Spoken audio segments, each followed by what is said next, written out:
today. Just bring my pen with me. So, hello, it is Kaneem Mappa.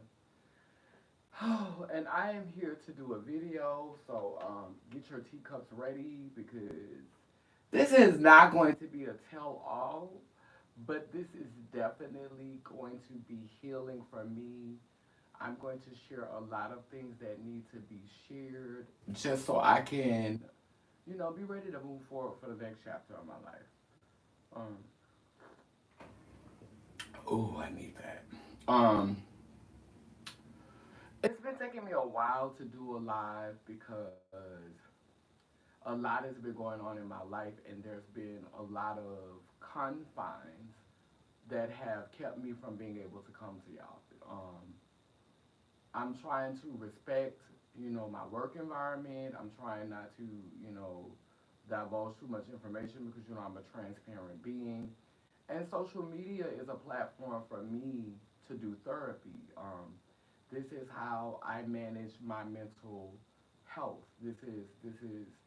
This is what I've needed to maintain my mental health. This is one of the reasons why I haven't often seen a therapist because I use social media as a tool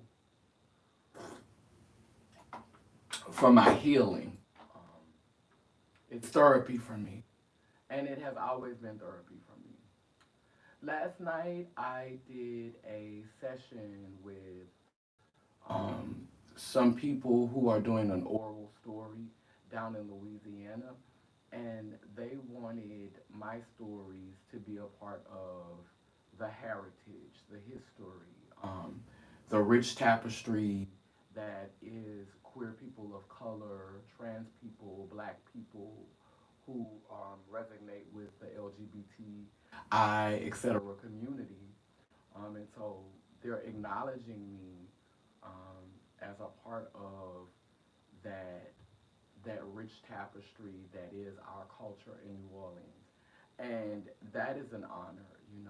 I was happy that they reached out to me, and the session couldn't have come at a better time. It was supposed to be 1 hour, but we ended up staying on the phone for 2 hours. And it was therapy for me. The being who I was talking to was very affirmative, was very affirming, and was very appreciative of the information. And it was so healing and therapeutic for me. And lately, I've had to take time off of work because I'm grieving the loss of someone who is very near and dear to me. We went through a lot together, and I'm not in a position to just really, really like delve in that on live. That's sacred information, and people who I'm very close with, people who are in my immediate circle, they know more about the details. But for right now, I'm not going to delve into that story online because I want to talk specifically about why I topicked this video or titled this video the way that I did.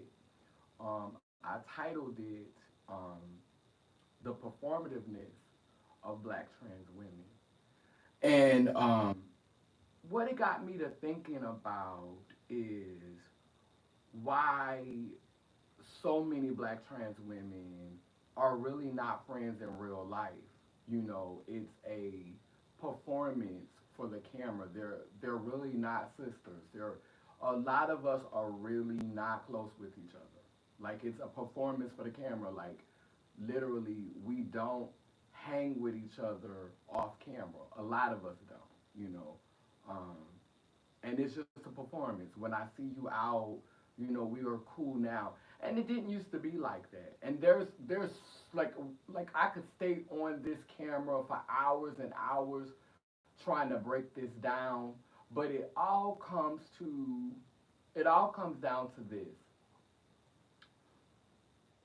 A lot of us are feeding ourselves content that does not nurture healthy relationships. We're feeding ourselves horror. We're feeding ourselves drama.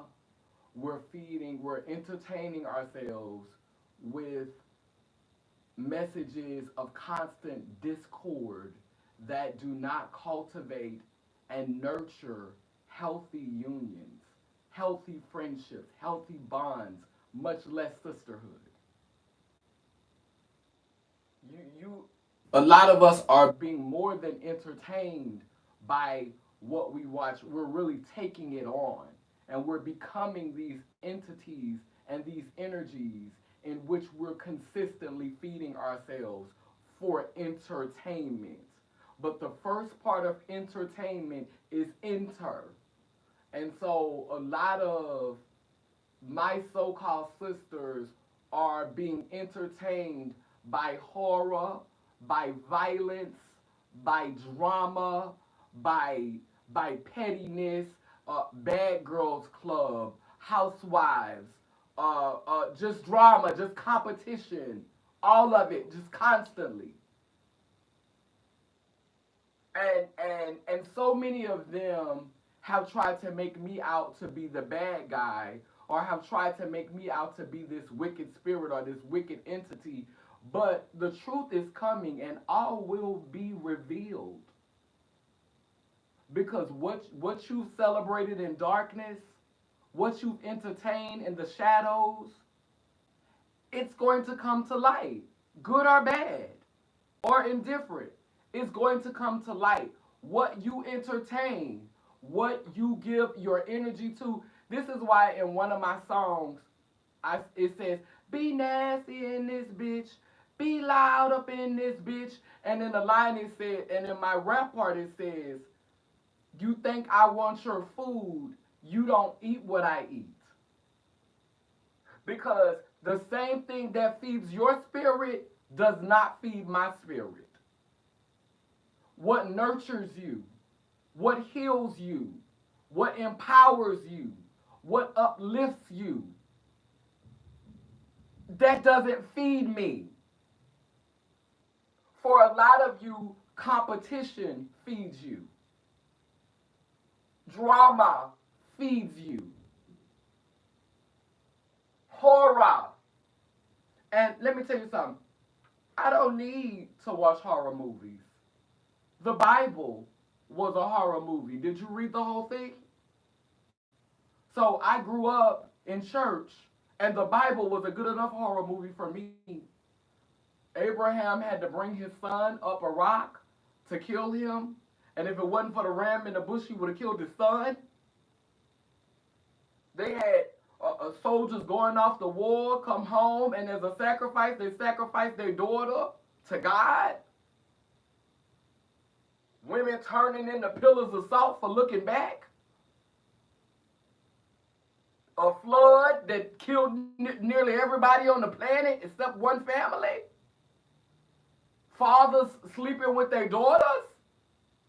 Have you read the Bible? I don't need a horror movie. And let's talk about love. Let's have a conversation about love. Because a lot of y'all love calling on King Jesus. So let's see what the word says about love. So in this Bible, this is my auntie's Bible. This is what I got when she transitioned this realm. And I'm going to read from 1 Corinthians chapter 13, verse 4. It says, and they say charity instead of the word love. So it says, charity suffereth long and is kind. Charity envieth not. Charity voweth not itself, is not puffed up, does not behave itself unseemly, seeketh not her own, is not easily provoked, thinketh no evil, rejoice not in iniquity, but rejoiceth in the truth, beareth all things, believeth in all things, hopeth on all things, endureth all things. Charity never faileth, but where there be prophecy, they shall fail, whether there be tongues, they shall cease, whether there be knowledge, it shall vanish away. Now I would need to unpack this last little line a little bit more. But I do get all of this up here about it doesn't provoke us, it doesn't think it's evil, it does not rejoice in iniquity, it beareth all things, it believeth all things, it hopeth all things, it endureth all things. And so a lot of our elders in the trans community, how are you fit to believe? How are you fit to lead when you don't even really believe in love? Because a lot of you do not exemplify this type of charity, this type of obedience to the word that you're always quoting from, the God that you're always praying to, the Jesus that you're always calling on.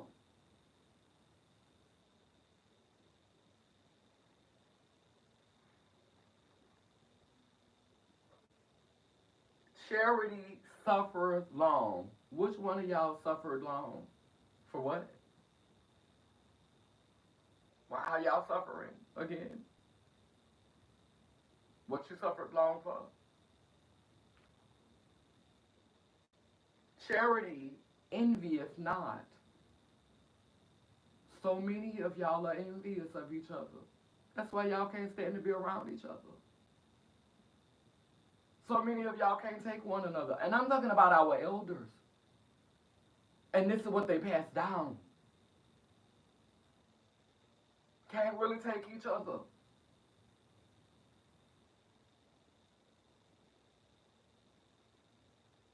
Crabs in a bucket mentality. Not all of y'all, but some of y'all. And I could name names, but I'm not that petty anymore. Thank you, God Goddess. Because I've had a chance to share space with a lot of y'all. And see, we give reading a bad rap, reading people, but when you truly read someone, when you truly read someone, you have had to take the time to study them, to observe their behavior. And so sometimes people will say the greatest form of flattery is impersonation, like when Little Nas wore the same costume that Imani wore, that the model, the supermodel Imani wore. She said the greatest form of flattery is impersonation. Well, another great form of flattery is someone really reading you. Because real reading, real, when you take the time to assemble words, to speak about someone, to someone, over someone, in reference to someone.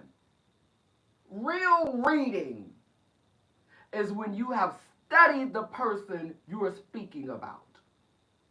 And it doesn't quite hit right if you don't have any truth in what you're saying. Because if you are reading a person and nothing that you says holds any truth, holds no power, they're not going to be affected by your read. It's going to roll off their back like water rolls off a duck's back. But when you have truly read someone, you have shaken them to the core of their very soul because you know them, because you've taken the time to study them and learn them. And so this reading is informed. This is an informed reading.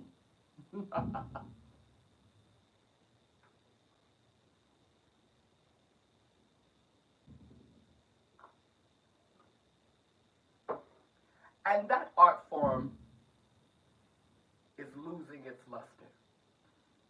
Because girls who are too lazy to do that work of learning each other, studying each other, paying attention to one another, so that you can book this girl or give this girl a healing booking. Not a malicious, I'm trying to destroy you, I'm trying to break your soul booking. A booking from a loving place. Because true love endures all things. That's what this book says. It's not envious, and it endureth all things. So if a girl is telling you the truth because she's been observing you and paying attention to you, as a person who reads the soul and who really, really, when I have to read, it hurts. Like I'm watching Willow right now and I relate to that. Willow was trying to save up his magic because when you use your power, it drains you because it affects you because you're looking in a mirror. So this person that you're reading is a part of you. So ultimately, you're reading yourself. So when you really love someone, it hurts you to read them. You don't get joy out of reading them. You don't read them and then after it's over with, you sitting up just chuckling, falling out laughing. Now, sometimes I do laugh at the truth. Like sometimes, the truth is funny. It's like you can't make this shit up. So sometimes the truth is funny. But there's a difference between laughing and maliciously laughing. Like I'm getting joy out of booking you. Like, no, I don't get joy out of booking my sisters. It hurts me to book them. I feel their pain when I'm booking them.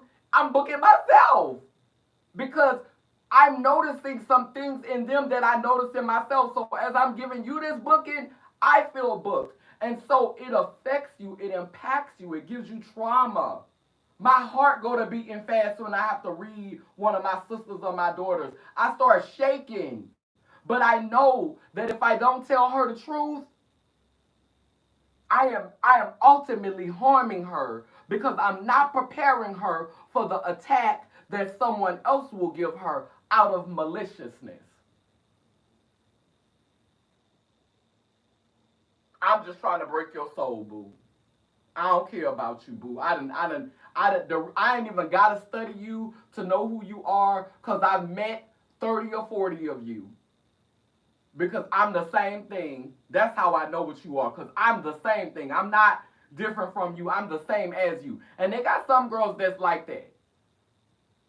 They know who you are because they the same exact thing you are. And they have no intentions on changing. They are monsters. They feed off drama. They feed off horror.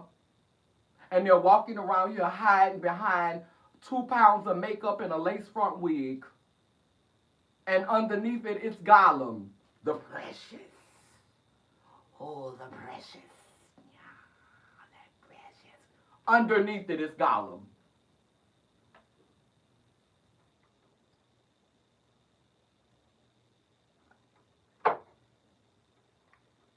Underneath it is Gollum, the precious. My ring, the precious. It's performativeness.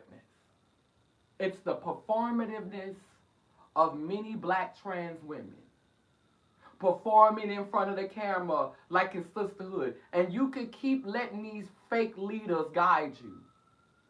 You can keep letting these Pharisees and false prophets lead you. You could keep mocking me and making fun of me and pushing me to the back of the bus and treating me like I'm crazy and like it's something wrong with me. But baby, you can't run from what's coming.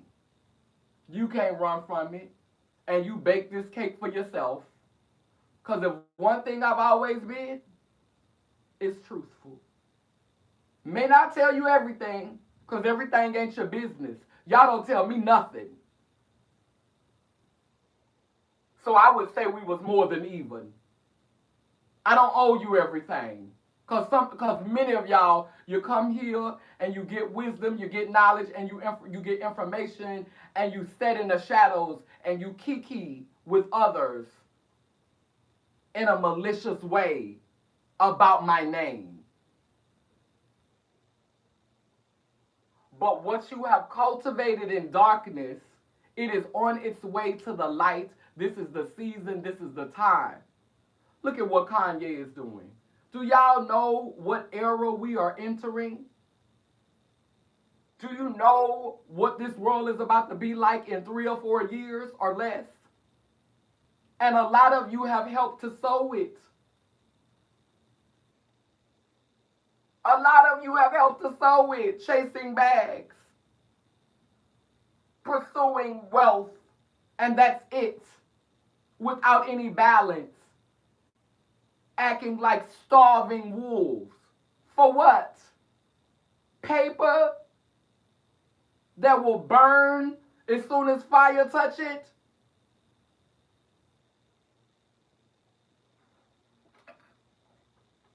Wanting to blend in with these people, wanting to be like these people, wanting to be the same as these people. I know, I've been there.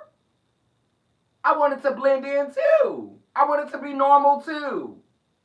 But when I saw what it was costing, I said, oops.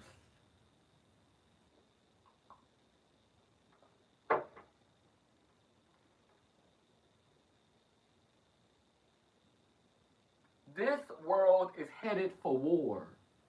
And I'm not talking about the spiritual warfare that we have been going through just to be ourselves. I'm talking about right here in front of your face, everywhere, all around you, every day. And sweetheart, if you don't have the armor on in your mind, you will be led astray. If you don't know who you are, I mean really who you are, you will be led astray. And I'm not afraid of dying, but some of you should be, because you don't know who you are. And that's the worst way to die, without even figuring out why you was here. Not even figuring out your purpose. You was playing the game so hard, and in everybody's eyes, you was all this and all that. But on your deathbed, all you could ask was, what was I here for? What was it all about? You don't have the slightest idea. But you played your role well. You blended in nicely. But who did that serve? Whose agenda did that forward? Who were you really serving?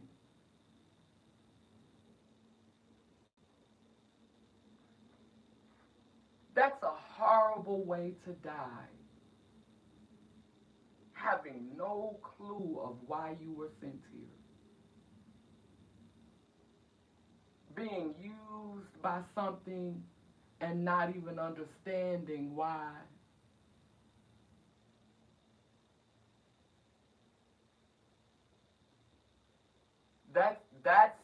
That's so many of my sisters' narratives. They watch television, they watch the women on TV, they watch the horror, they feed themselves this violence, they feed themselves all of this toxic energy, and then they want to walk out their door and call out people for oppressing them. Ma'am, sir, if you're a trans man, you're oppressing yourself. You're feeding yourself oppression.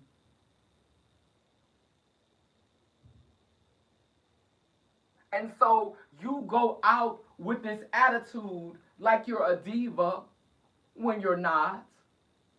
It's a performance, it's a show. You don't even know who you are. A lot of y'all want to be respected as trans women because you put on wigs and wore makeup for 20 something years. But you really are disgusted by everything that is truly representative of femininity. You think that because you worship dicks and wear wigs and cake your face, you think that because you went and got silicone pumped in your body and you love penis and you praise it from sun up to sundown, that makes you a woman?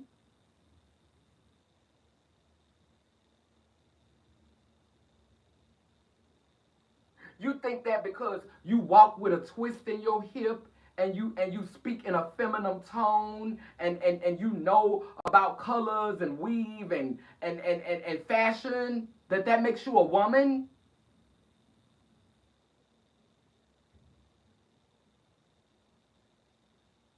You think that because you do chores around the house, you cook and you clean and you do all of these things that Master has taught us a woman was,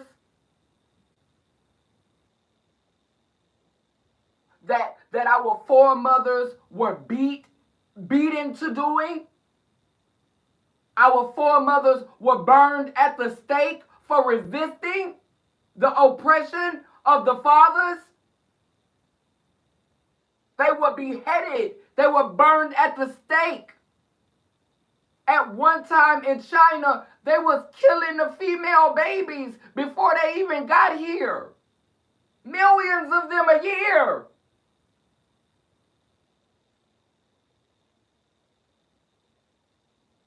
And you think that because you can put on a costume, that makes you a woman?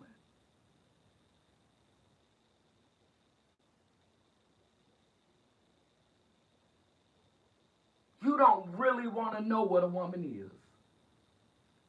You don't really want to experience the type of suffering. And see, I can say this as someone who was a part of the problem. I remember when I was growing up and I was seduced by the box.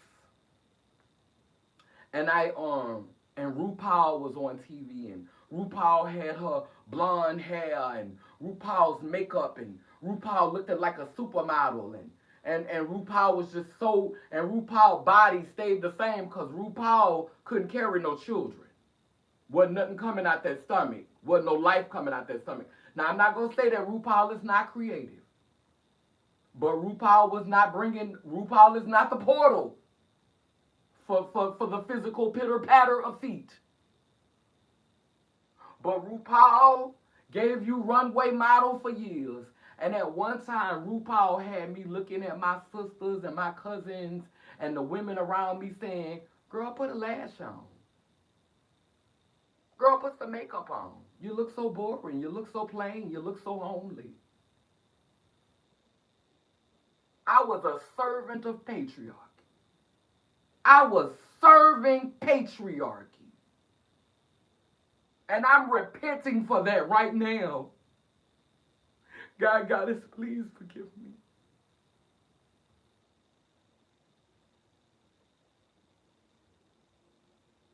And I apologize to my mothers and my sisters and my cousins.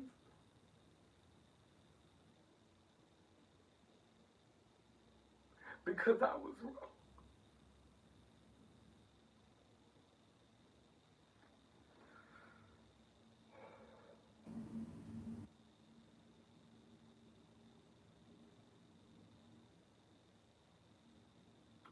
I didn't know any better.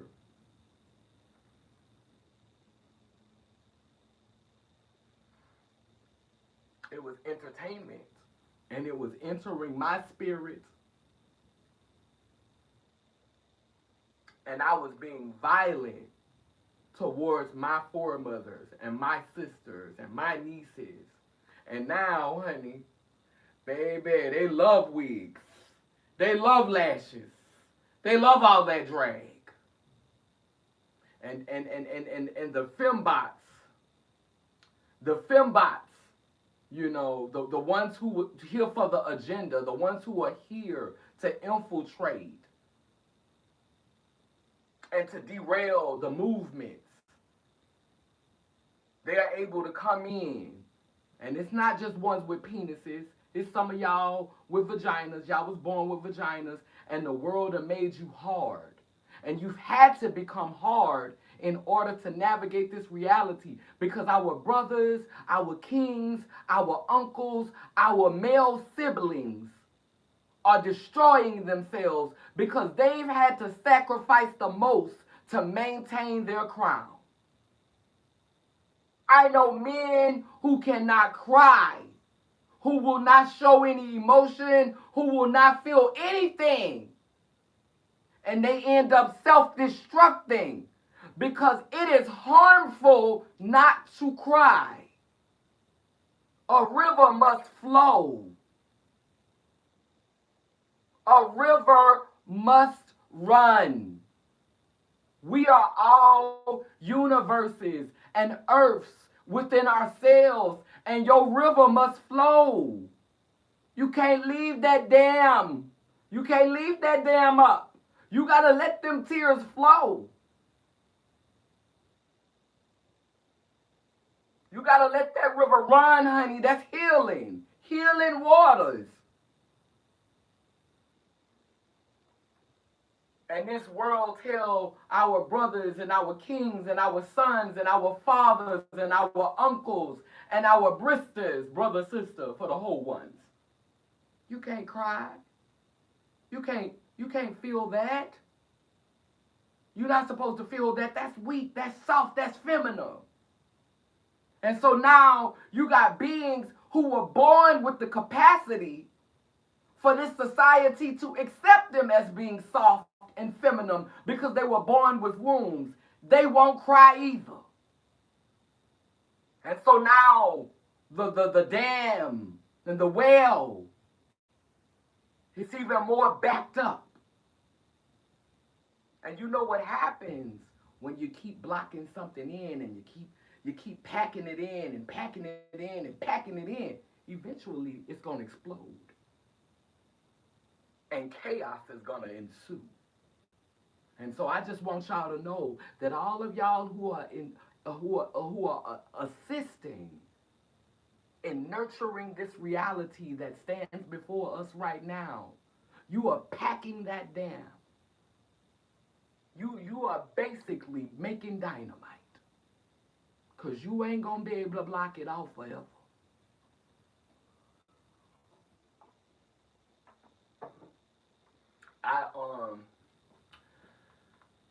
I have been in talks with Ashley Breath of Tea Time. And, you know, Ashley is a brilliant storyteller. She was recently honored this summer by Gay Magazine. And they featured a story of hers which I was included in. And Ashley Breath is like she's one of the few girls that I trust with my story. Cause I'm very fickle about trans women who I will let interview me and who I will let produce content about me. And when I first worked with Ashley, I was nervous about it, you know, but when she put the content out, I was very pleased with how she told the story. And it's unfortunate that I feel like Tea Time is kind of boxed in. Um, Ashley has to submit to the algorithm. And the algorithm demands her put out content that is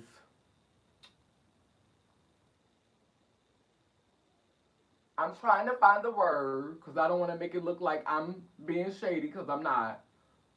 It makes her put out content that I feel like panders to a certain demographic or a certain aesthetic or a certain genre of people, like people who fall into a certain genre.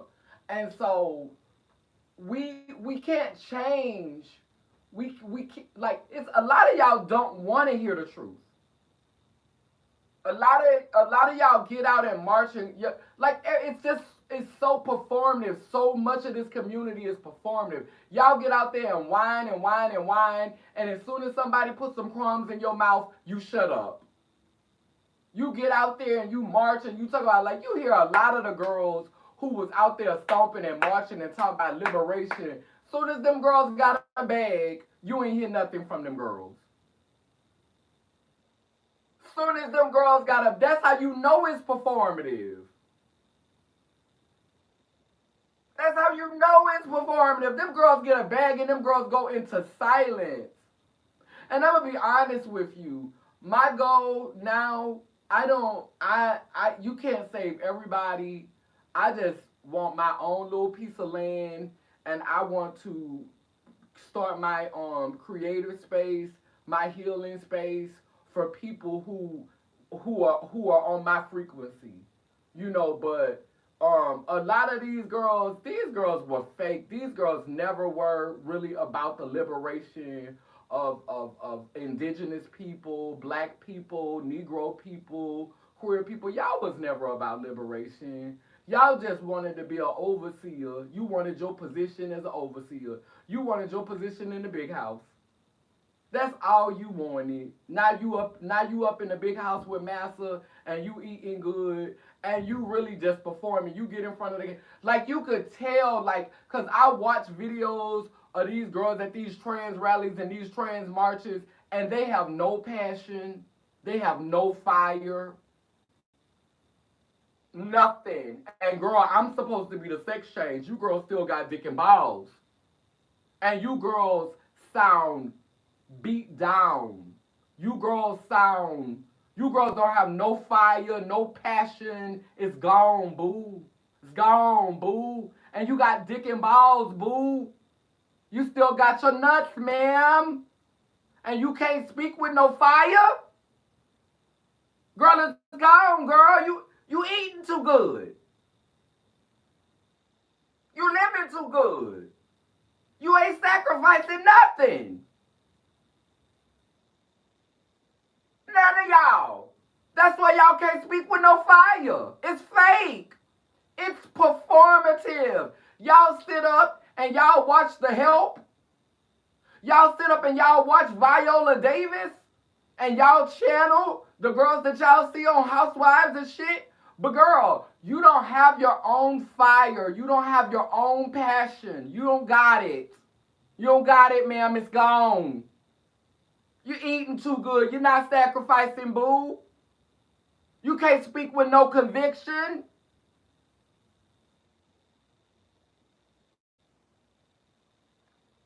You can't call nobody out.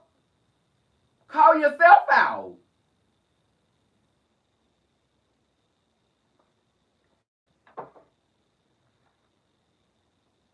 It's performative. And if it wasn't performative, you would see more alliances between black trans women. And this is no shade, no tea. I ain't got nothing against big girls. I got big girls in my family. I love big women. You are not finna make this look like I'm coming for big girls, but I'm never gonna not tell the truth because I'm worried about being canceled or what y'all gonna say, because you're being canceled me. But it be a lot of all of you big girls that be hanging together.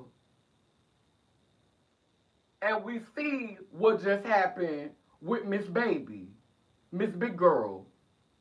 What was she doing? Stealing them people money. Now they say this girl might be going to prison. Big girls like to eat. So what y'all doing? What you doing, big girls?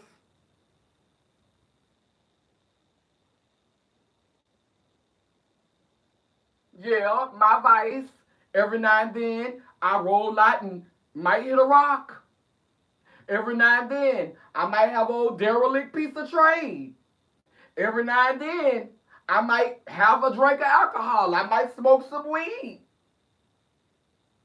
And every now and then, I might eat a piece of jerk chicken. But you got to spread that shit out. You can't have that one thing just having a complete stronghold over you. Because, girl, if you fast for 3 days, girl, they starve you for 3 days, girl, they done broke your soul, girl.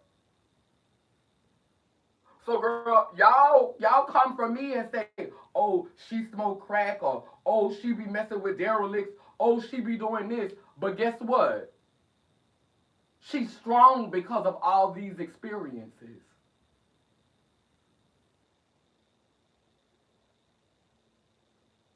You can't starve me out that easy. Why?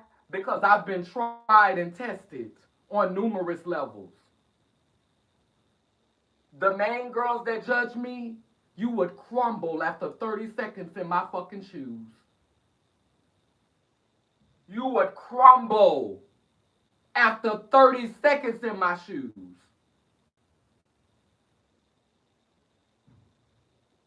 You girls can't turn down a good meal, much less what I turn down.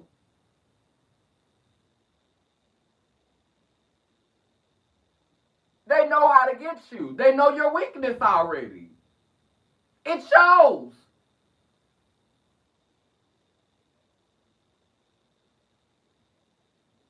They'll wine you and dine you. They'll send everything your way to get you to go and do what they want you to do.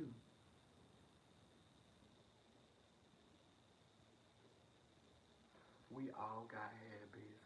Well, I overeat. I used to drink a little, stop drinking. Yeah. And like I haven't been able to talk about these things because when you talk about them, they make it like you're coming for somebody. I deal with all of that. I struggle with my weight. I'm struggling with my weight now. I don't like, for me, I don't like being bigger because I like to be androgynous. I'm getting ready to do a role now in a song that we're getting ready to release because I'm getting ready to go in the studio this weekend. And I have to play the male role. And so I want to be able to look more masculine. And it's hard to look masculine when I got all these curves. It's hard to be more gender neutral. Like like like I need certain things for my mental, and I need to feel like I could kind of like shape shift and move in between. I consider myself to be FED, the Fed. You know, the Fed. I call myself the Fed. That means feminine expression and dominant. Here come the Fed out here in these streets, the Fed. But you know what I'm saying? Like I still like to be able to play with gender. And I can't play with gender. So I struggle with that. Like I legit be up in here like battling with my diet and I really haven't been able to get a handle over it because of the work that I've been doing because comfort food is real. You know when something is harmful to you because you're constantly trying to comfort yourself. If you constantly need to comfort yourself in what you're doing, then you probably shouldn't be doing what you're doing. And everybody not ready to hear that. Everybody not ready to receive that. But if you constantly have to comfort yourself, then what you're doing is probably something you shouldn't be doing. This world is violent enough. It's enough trauma, and I'm trying to move out of this season of allowing my trauma to puppeteer me. You know, because my trauma really puppeteers me sometimes. Like there's knee-jerk reactions to things that really honestly, girl, give that some thought before you give that. Girl, give that some thought. Don't just be reactionary. Think, breathe.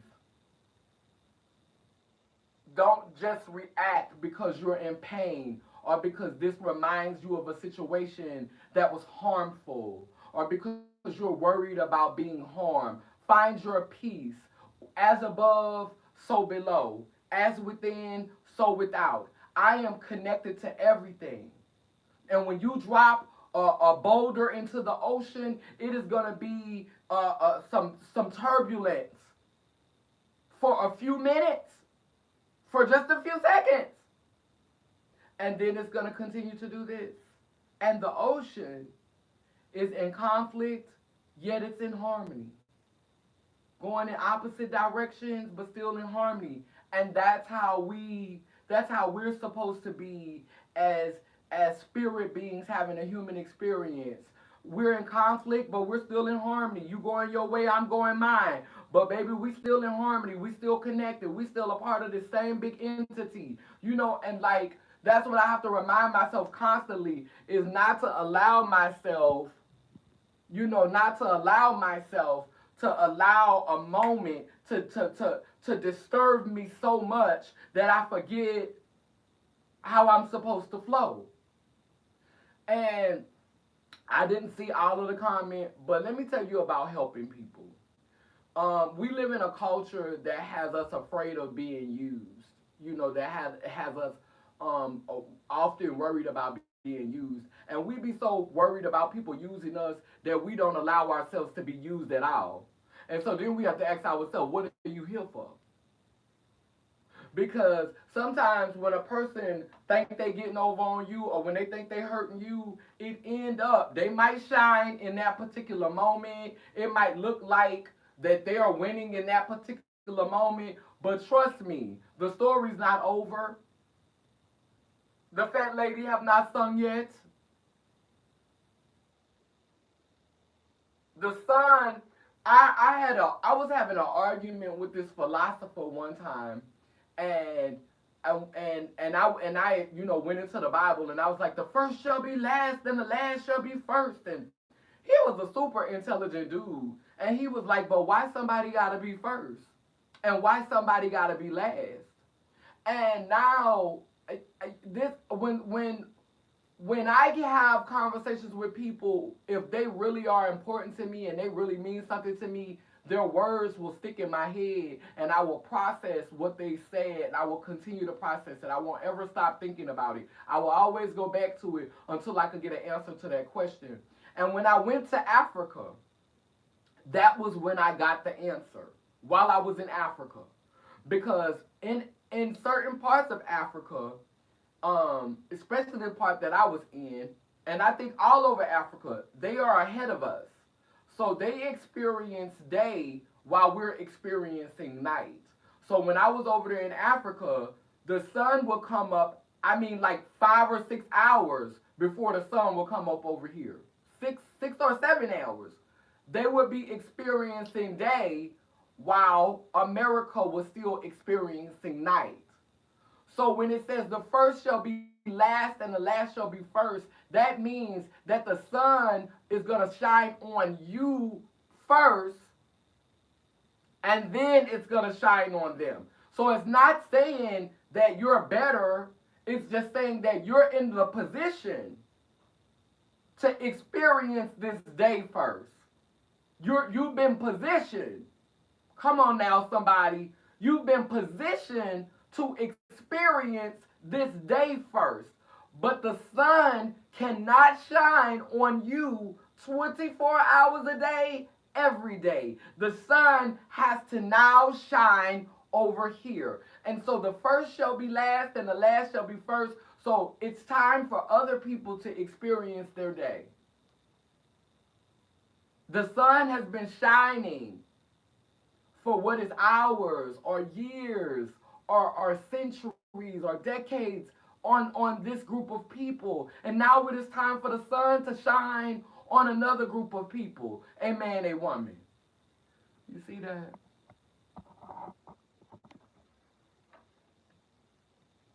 The sun. Look at that. What color that is? That's the whole ones. That's the pink and the blue. That's the masculine and the feminine. And that's the sun shining on the whole ones. See, all of my paintings tell stories. You know, they're all about balance. This is earth. This is water, that's because the mermaid is there. That's fire, and that's air. And that's all of the elements surrounding this being that is in tune with not just the physical elements, earth, air, fire, water, but the beings who resonate with earth. So this would be Capricorns, Taurus, and Virgo. This would be Pisces, Cancer, and Pisces, Cancer, and Scorpio. And then that would be Leo, Sagittarius, and Aries. And that would be Gemini, Aquarius, and Libra. And so this being who has the capacity to connect with each of these groups, with each of these elements, They're whole. They have balance. And that's what I want to plant the seeds and lay the eggs for. Is for, oh, okay, you're an air sign like me then. And that's what I want to plant the seeds for. I'm planting seeds for the next me that is coming, so that the next me that is coming does not have to get caught up in this game. There's always going to be some river you got to cross. It's always going to be some mountain you got to climb. It's always going to be some hill you trying to get over. It's always going to be that. That's just the truth of the matter. But I don't want them to have to deal with the same exact things that I've had to deal with. Because if they do, then what did I accomplish while I was here? If I can't make life better for the me that's coming, if I can't make life different, if I can't create more space and more capacity and create more opportunities for the me that is coming, what am I doing? And I'm not trying to put no chains on me because I want to. I'm not trying to put chains on the me tomorrow for a bag for this me today. See, some of y'all so selfish. You just want to live the good life now. But the me, the you that's coming, is gonna pay for the decisions that you make today. Y'all, a lot of y'all, you're around here buying into that idea that you only get one life and you not coming back. Sweetheart, how do you dare call yourself a butterfly? A butterfly does not get one life, boo. Even a butterfly get two lives. It get life as a caterpillar, then it goes into a cocoon. Now, mind you, the butterfly's life is way shorter than a human life. Butterflies live what, like months? Okay, so the butterfly goes into the cocoon for weeks. And the butterfly is not active. The butterfly is almost like it's dead. It's almost like it's not existing. But the butterfly is in a period of transformation, dormant. You know, the butterfly is inactive and dormant, but it's shape shifting, preparing to become something else. And so when we leave our body and we go get this rest, what you think? When you say rest on, you think as a human being with an eternal soul, you think somebody finna go rest for thousands and thousands of years after they ain't lived for about 60 or 70? And then if they died at 20 or 21, you think they finna go rest for 1,000 years? Come on now. That's a lot of damn rest. How much rest you need? So she died when she was 19 years old. She was murdered when she was 19 years old. R.I.P. girl. Go get your rest. For how long?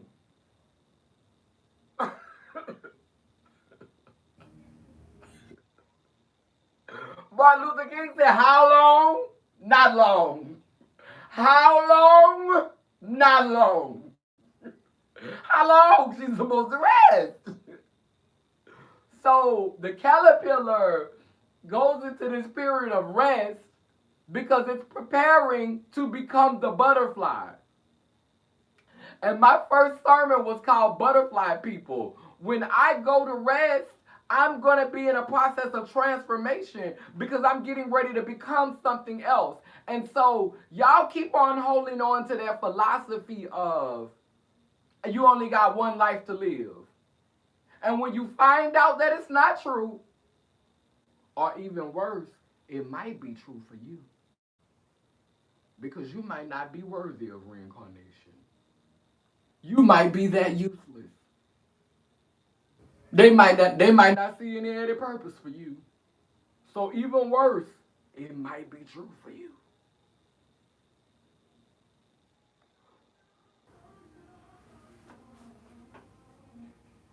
But for those of you who realize that it's not the truth,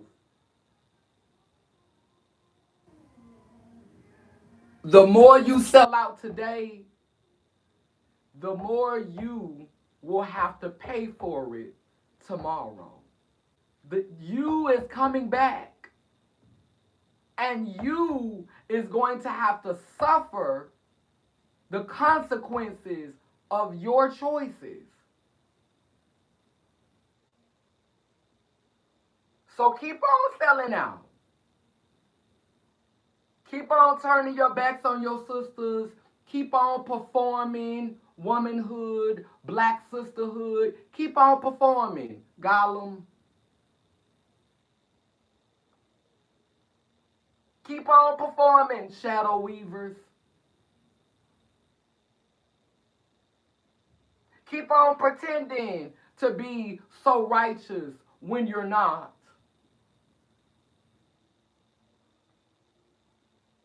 And you may not pay today.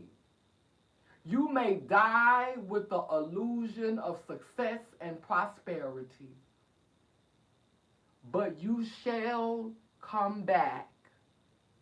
And when you return,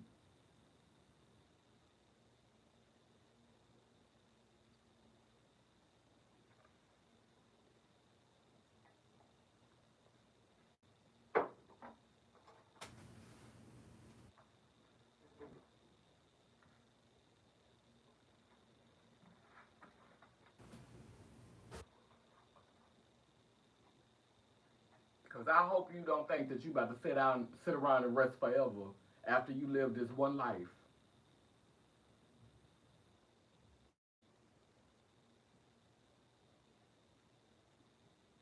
Greed, selfishness,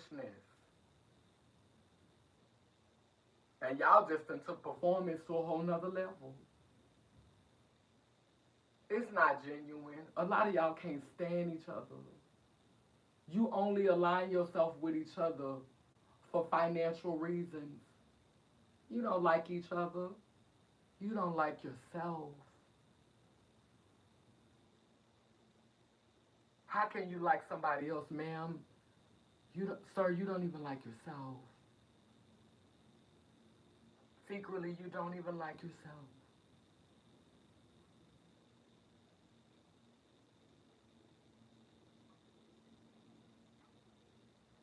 And that's why y'all can't stand me.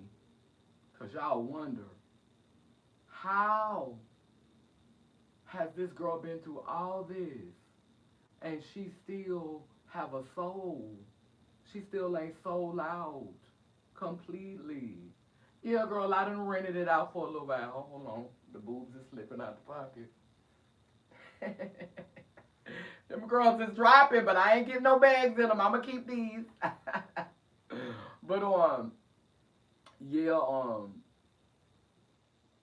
no, I'm not. I'm not gonna, I'm not gonna sell out.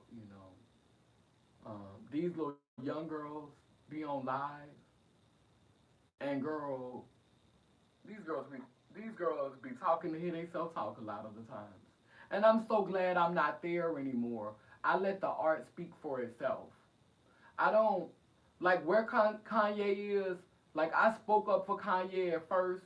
Now what they doing to Kanye, like he everywhere, and it's buffoonery right now. Ye is just buffoonery. I respected him when he said he was gonna be quiet. Then when he kept talking, I was just like, it's buffoonery. Like, are you that desperate to be the president of the United States? That's where I am with him right now. Like, everything happened for a reason. If he actually win the election, y'all better be very fearful though. And at this point, if they kill him, it's only gonna make things worse. So all of y'all who saying they need to kill him and get it over with, it's just gonna make things worse. Because then the seeds that he's planted are going to come into fruition. And he has a cult, an army. He has a following. And I don't say cult in a negative way. A cult is not negative, but what you use a negative, but what you use your cult for, the intentions of your cult. He has a following. He has a following. He has a following. And they are loyal to him. They are loyal. They love him. Why? Because all he do is talk about Jesus. Jesus, Jesus, Jesus. They got some people who have been so programmed by that. That's all they got to hear is Jesus. It don't matter what you say after it. You said Jesus, the ultraviolet ray done kicked in. They that programmed. And he know how to play to that. So if they kill him, it's just gonna make it worse. So we just gotta do like Silly said on Color Purple, stand back and wait to see what the wall gonna look like.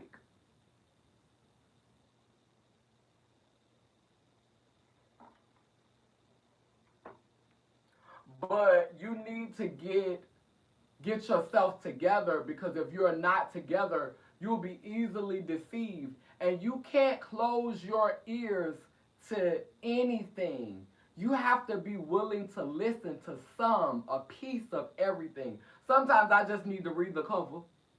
Sometimes I just need to watch the first few minutes of it. Sometimes I just need to skip through and listen to certain parts to get a feel. I ain't finna sit up here and say I'm finna watch the whole thing, but I don't shut my ears off to anything, cause it's always a little bit of the truth in a lie, and a little bit of a lie in the truth. So don't close your ears to nothing.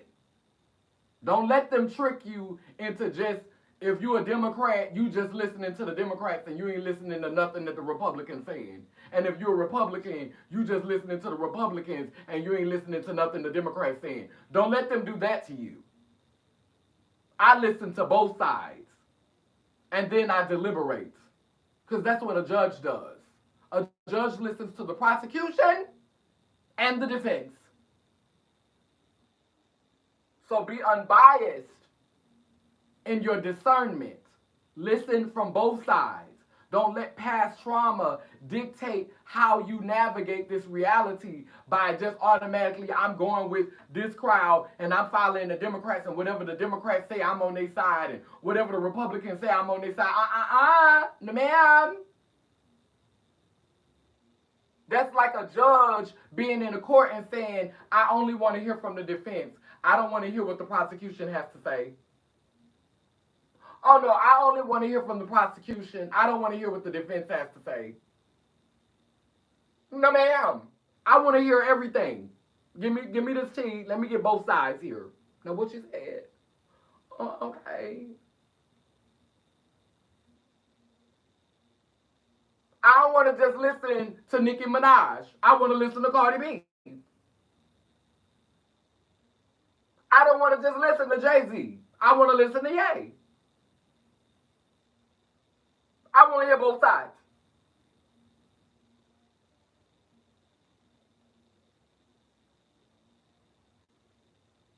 I don't want to just hear Kim Kardashian. I want to hear Candace Owens. I don't just rock with you or you. I'm listening to both of y'all. But at the end of the day, my loyalty is to the person who aligns with where I'm going the most. I'm going to listen to both of y'all.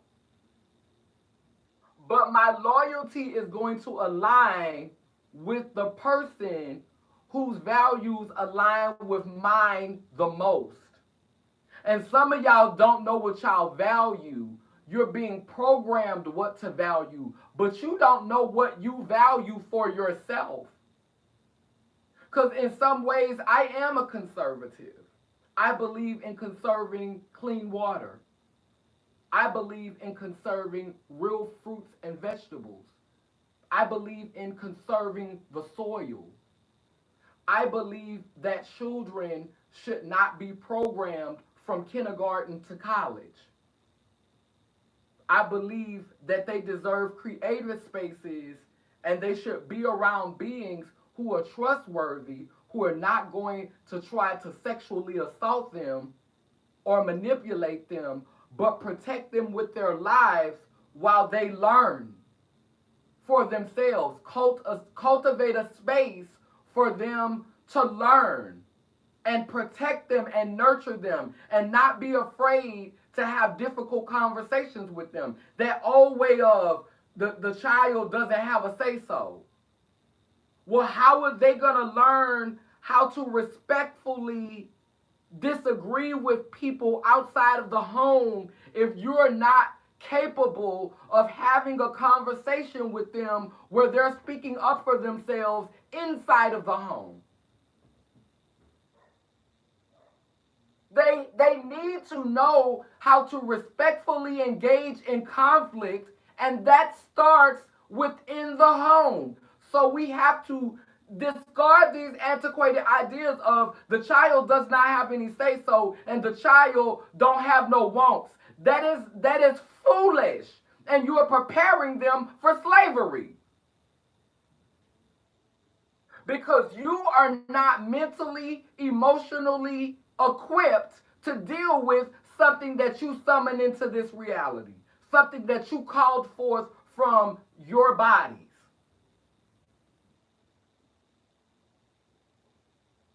Let's have that conversation. Children do have a say so. I don't think they should be running the country, but I definitely believe that they should have a voice at every table. Anything can be explained to children if you know how to articulate yourself without it coming off as vulgar or inappropriate. Children are a lot more intelligent than we give them credit for. Half of the book that I'm sharing is about my childhood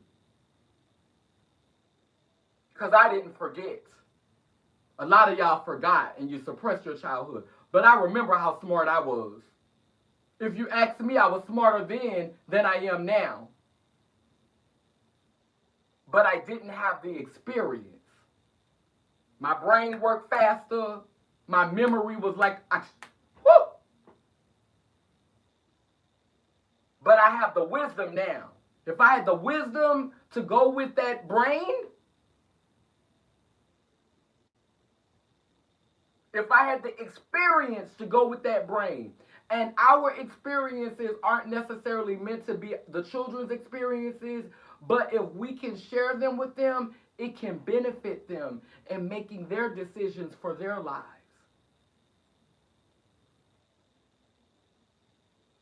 And so, in those ways, I am a conservative.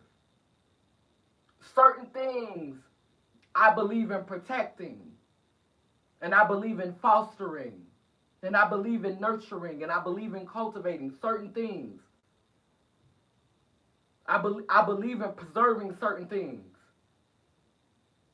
But in other ways, I'm a freedom fighter. Because I also feel that we should have the space to express ourselves, to communicate. We shouldn't always have to agree with each other. Because as I said, the ocean does this. One wave is going in and one wave is going out. That look like conflict. They're not going the same way. They're not both going the same way. One going this way and one going that way. But it's still harmony.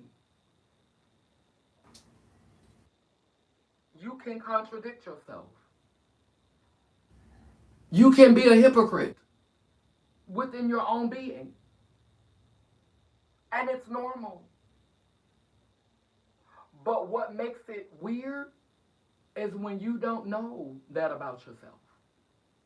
When you don't understand your own chaos. Because you've been conditioned by the holy word, the scripture with holes in it, because they took books out of it. You've been conditioned by the holy word to think of some things as just evil and wicked and demonic, and you don't even want to hear it. You don't even want to talk about it in public. But behind the scenes, you watching every horror movie, every monster movie, every witchcraft movie.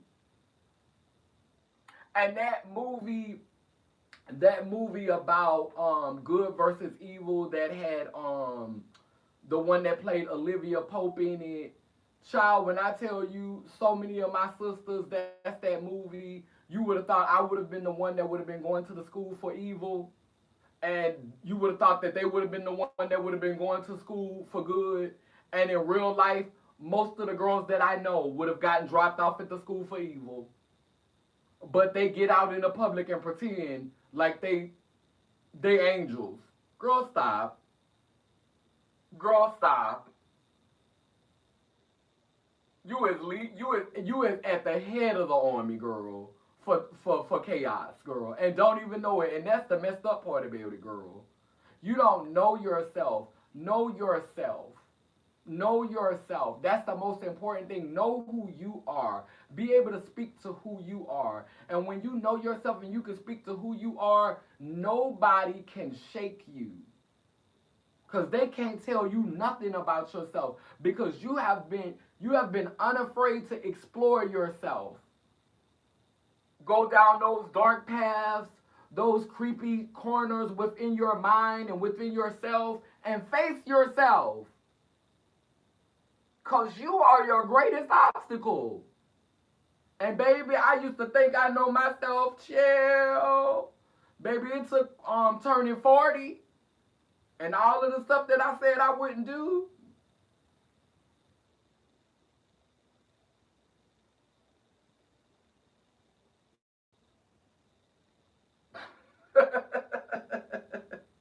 Girl, live long enough, girl, and you'll surprise yourself.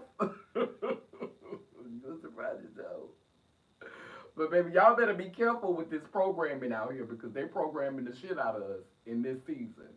So be careful what you feed yourself, not just on your plate, but what you feed your mind and your heart through the content that you consume and the things that you entertain throughout the course of your day. One of the things that I'm struggling with is porn. Recently, I started back watching it, and I'm telling you, it just opens all types of doors for me. It opens up all types of doors, honey.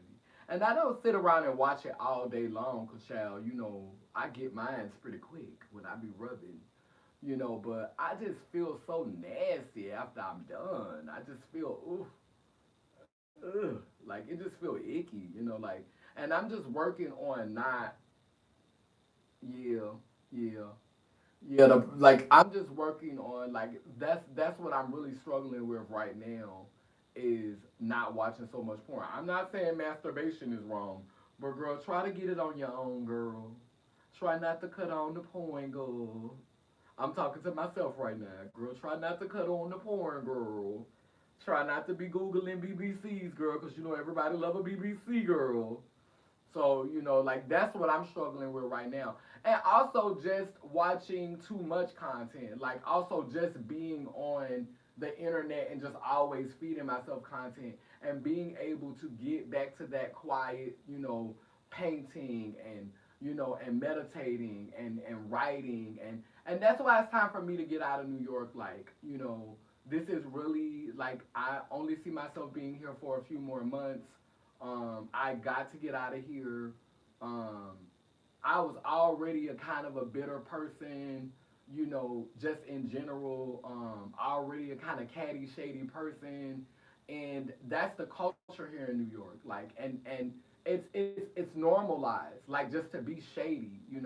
I got into a reading session with a girl, and one of the things that she said when she was reading me was, goody two shoe. Like, you just always want to be so positive and always just so, like, and that's really like New York girls are vicious, and that's the culture. They are vicious. A lot of these girls are vipers, and it's a norm. It's a culture, and this like wolves off of that movie Devil's Advocate. A lot of the New York girls are that and will call on the name of Jesus in a minute. And girl, behind the scenes, girl, you a whole Hagatha. You a whole shadow weaving witch, girl. But in front of everybody, you calling on the name of Jesus, girl. But you a whole girl.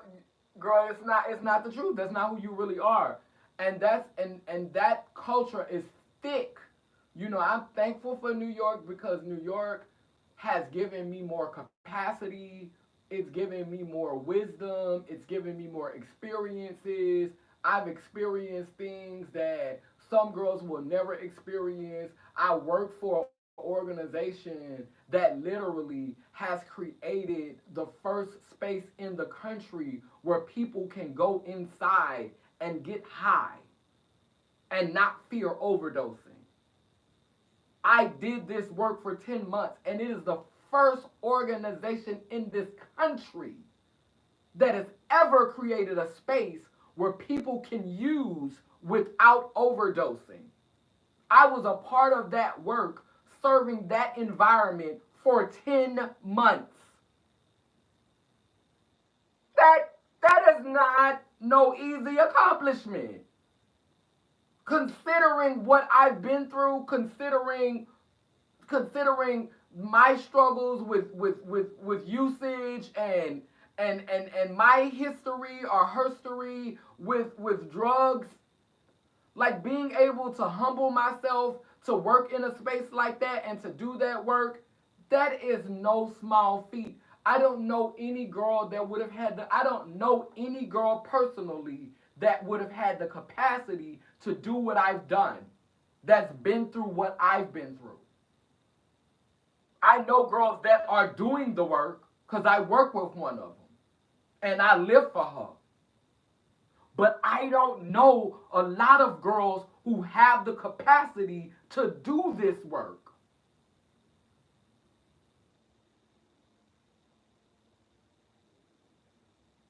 That's why I said these girls will turn to dust in my shoes because I have been a servant. I have been a servant to people that society teaches me is beneath me. To people that society teaches me we should discard, we should abandon, we should lose hope on. I have served these people.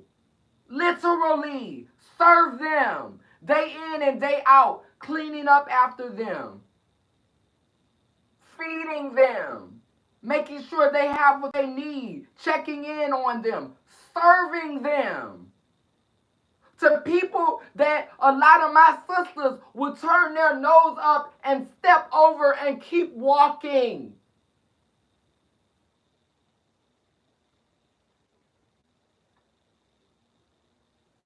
And you think I stayed that long just for a paycheck?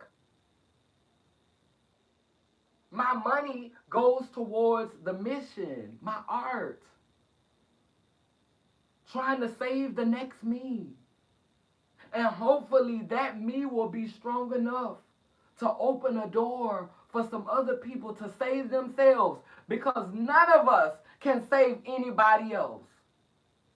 We can only save ourselves. And in our example, other people can find their own freedom. You can't save nobody. You ain't no savior unless you can save yourself.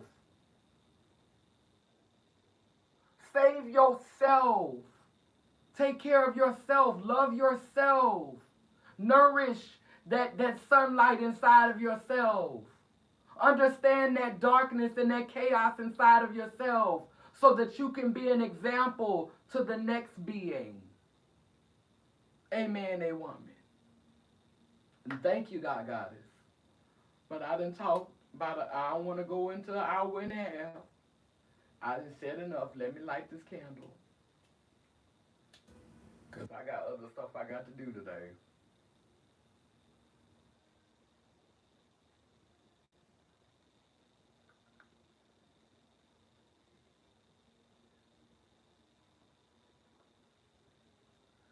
Yeah, um, but New York has been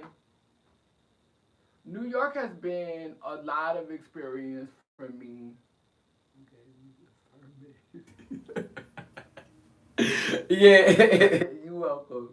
Yeah, New York has been a lot of things for me, and I definitely needed to come here. I definitely don't regret coming here. It's been a learning experience for me because back home in Louisiana, we had space. We didn't have to be bothered with each other. Our apartments were bigger, just more freedom. More fresh air, more trees, better tasting food.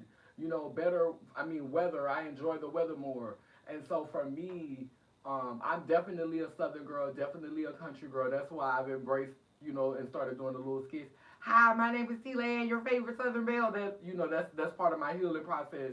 Like that whole character, T-Lan is a part of my healing process. I miss, the South. Not so much the people, but the land itself. Being in that place, like I don't miss Louisiana because of the sisters, because of the girls. I don't miss. It's a lot of people there I do not miss. Unfortunately, I hate to say that. I hate to sound like that, but I don't really miss a lot of people back home. I miss the South. I miss the environment. And when I go back home, I want to move differently. I don't I don't feel like I need to be there for fake community. But I'm not fixing to stay away from home because of fake community. I'm not finna suffer because I feel like New York is kind of like a federal prison. You eat real good, they make sure you have everything you need and the resources and stuff, but everything just feels so manipulated, so distorted.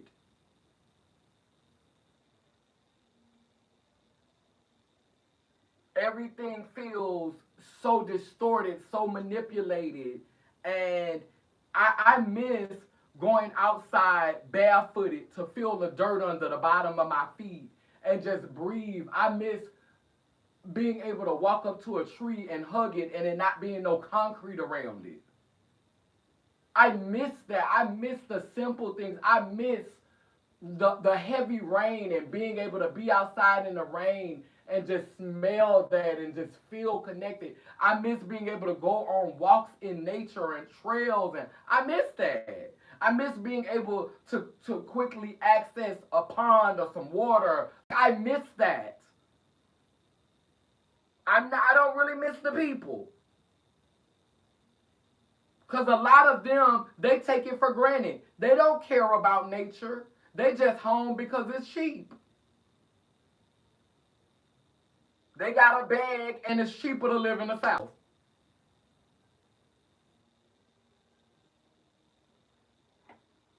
And they done built up all these toxic relationships that they scared to step away from.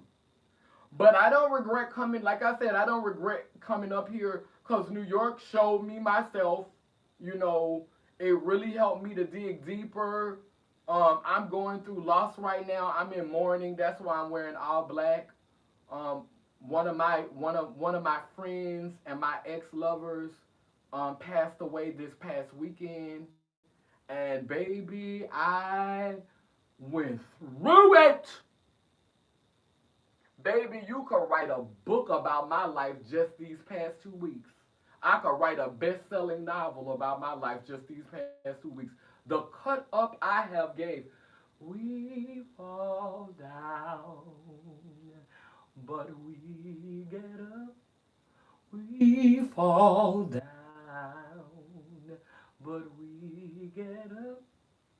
For a saint is just a sinner who fell down and got up. That was me. The saint and the sinner. They live and they learn. I'm old. Baby! Woo! The shenanigans. The shenanigans. The shenanigans of it all. Baby, I have cut up. Don't nobody owe me nothing. Do you hear me? I have, like, I knew something was going to happen, and it started, at my place of employment. Something happened, and it set me off. It triggered me, and I'm still recuperating from that. It was a horrible deed that happened to me, and I've been getting, like, messages from girls, in my inbox, you know what I'm saying, making idle threats and things. And I've been trying to mend relationships with certain sisters who I really care about, and I don't want our friendship to end. So I've been trying to mend certain relationships with people that I value, and so it's been an emotional time for me. It's been an emotional time. It's been a difficult time. I'm dealing with situations in my family, trying to get some clarity from some of these situations. I'm getting ready to go through a process at the beginning of the year that I'm not going to talk about right now. I'll talk about it later. But I got a lot going on in my life right now. And honey, a girl had an episode. A girl went to spiraling. A girl have been. It's been the guy goddess, honey, baby. It's been mighty real these past couple of weeks, but I survived, and I'm gonna be honest with you. It was a time when I didn't know if I wanted to. That the thoughts, the thoughts the girls get, thoughts that I hadn't had in a long time, harmful thoughts. They started. A girl was in here and it was a wailing and a gnashing of teeth. But girl, the phoenix had to rise again, and I want to thank you, God, Goddess. I'm in a better place now. I, I, it's over now. It's over now. I feel like I can make it. The storm is over now. No more cloudy days. Well, they're not all gone because it's cloudy outside right now. But I definitely feel a lot better because, like, it's the holidays. It's that performative joy. And I'm an empath and I feel all of it. I feel all of it.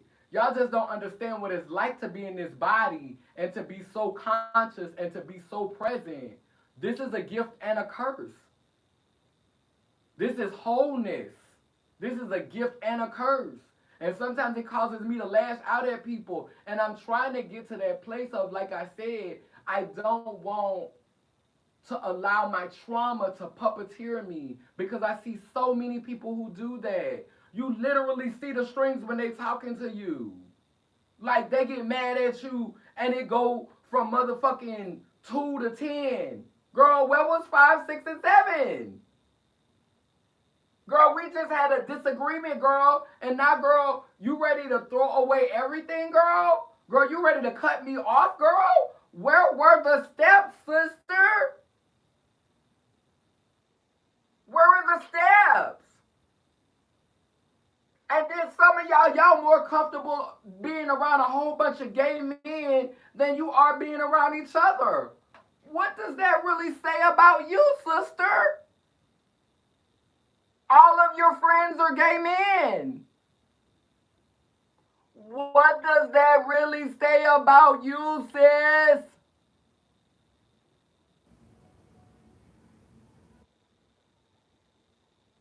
You can't stand to be around your sister, sis. Maybe you're not a sister, sis. Just maybe. Maybe you need to stop performing womanhood.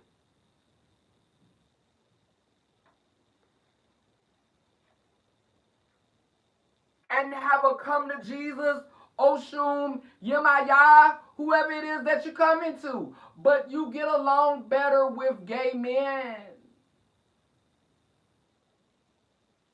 Even for my female sisters that was born with vaginas. You don't like other females. You can't stand them. You don't like being around them. You don't like being around feminine beings who centered in their femininity. Only thing that you want to be around is men. You hard like men. You don't have any. You're not soft nowhere. You just hard. Like Scrappy was saying about his mama and his wife. It's concrete all around him. Maybe you need to transition, mama. Maybe you need to be a trans man. Because I'm learning, and I'm going to close on this because I know I was supposed to have been closing, but the spirit, it's a lot that need to come out. I'm learning that I have not experienced a lot of things that these men have. These men are being conditioned in prison, and they're being conditioned in the prison system and in the army. They come home from the military, and the way that they engage with each other is all that hopped up, masculine vibrato, and a lot of it is a masquerade. They come off as they're angry, but they're not angry. They're afraid. It's fear. It's really fear. The anger is a smokescreen for the fear. A lot of times when these men kill trans women, when they kill these females, when they have to assert their power, and y'all calling them alphas because they beating their chest and they talking loud and they being really aggressive. That's not alpha energy. That's beta energy. He's afraid. That's fear. And he's using his size and his strength to throw a glamour, to fool you into believing that he's an alpha, but he's really afraid that you're going to find out how scared he is. He's scared.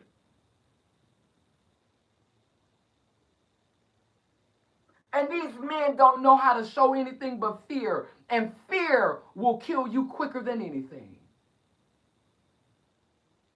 And a lot of you trans women are performing that same, trying to be alpha trans women and trying to look like alphas in the trans community, trying to look like alpha women. And a lot of females are performing that performative alpha energy. But you're afraid.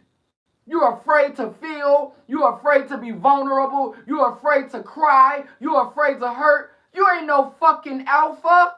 You're a beta, bitch. Because a true goddess, a true whole being, is not afraid to rest in that soft space, in that femininity, to be the calm in the midst of the storm, the eye of the storm. And she is unwavering, centered, still. And so I'm learning that I don't have to prove that I'm an alpha trans woman. I'm tough. I could get with these. I could. I don't have to prove that. I don't have to prove that to y'all. This is not beta energy. This is real alpha. And as an alpha, I'm whole. I can cry. I can be soft. I can be vulnerable because I know that I'm eternal. What's in me will never die. You can try to put me back to sleep by harming my body, but guess what? My likeness is just going to change. Because I've been doing that work. I've been planting those seeds and laying those eggs. And the next me will be here as soon as I take my last breath. Probably 5 of them. So you could try to harm me, but the next me's will be here in a minute. Because I've been doing that work. I've been about my mother and father's business.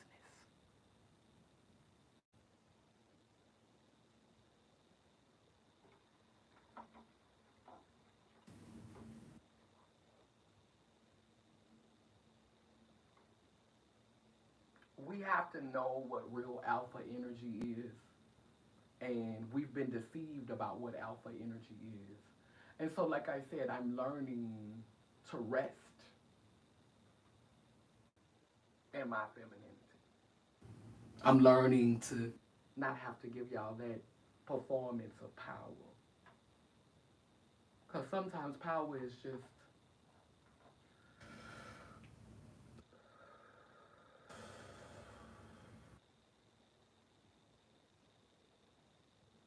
while the storm is raging around you.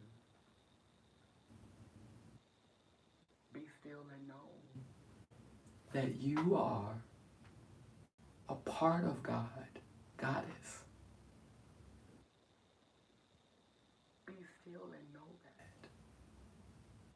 Don't be henny penny, running scared.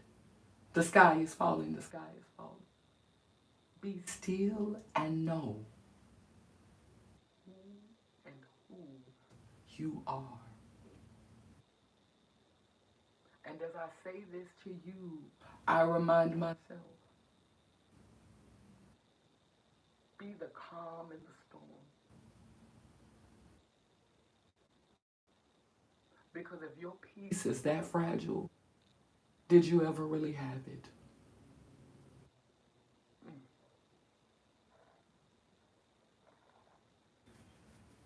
I am the bank. I am the storehouse. I am the resource. I am the bailout. I am the bank. I am the resource. I am the storehouse. I am the bailout. I am the bank. I am the doctor. I am a teacher. I am a healer.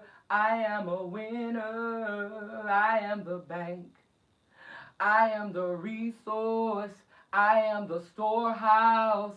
I am the bailout. I am the bank. Amen, a woman. Dan Badananda Seku, it keeps spinning and turning in Gani Iyanko Kalukalo, which means I am a child of God, Goddess, and if I am, you know you are. This candle that burns, it represents one of three: past, present, and future.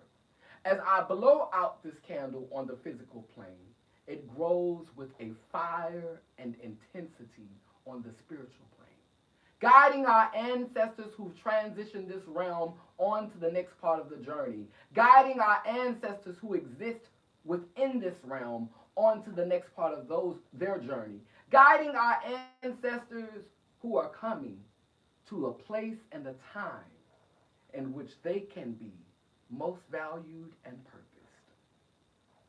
Thank you, God Goddess. Thank you for your gifts. Thank you for the challenges. Thank you for the obstacles. Thank you for the opposition, the adversity that adds content to my character so that I may be a guide to those who are ready to be guided. May you continue to fill me so that I will never be empty. May you continue to pour into me so that I may continue to pour out. All these blessings we ask in the name of all those you have sent to make this world a better place, a beautiful place, a loving place, a charitable place, a place of peace, purpose, and prosperity. Amen. Amen.